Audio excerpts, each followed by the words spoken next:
तपोवन हत्याकांडाचा उलगडा. मावस भावानेच केला तरुणीची हत्या. अमरावती तपोवन संस्थेची जंगल परिसरात जळलेल्या अवस्थेत सापडलेल्या 22 वर्षीय तरुणीच्या हत्येची अमरावती शहर गुन्हे शाखेने अवघ्या काही दिवसात उलगडा केला आहे.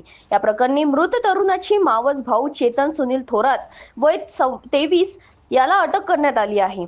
2 जून रोजी गाडगेनगर पोलीस ठाण्या हद्दीत तपोवन परिसरात एका अनोळखी महिलेची जळालेला मृतदेह आढळून आला होता.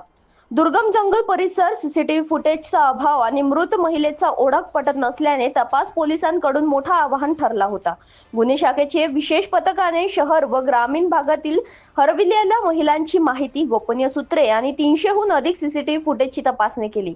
तांत्रिक विश्लेषणाच्या आधारे मृत महिलेची ओळख काजल जितेंद्र इंगडे वय 22 अशी पटली. यानंतर संशयित चेतन थोरात याला ताब्यात घेऊन चौकशी करण्यात आली. चौकशीत त्याने गुन्ह्याची कबुली दिली. खून केल्यानंतर ओळख लपविण्याच्या उद्देशाने मृतदेहावर पेट्रोल टाकून जळवल्याचेही त्यांनी सांगितले.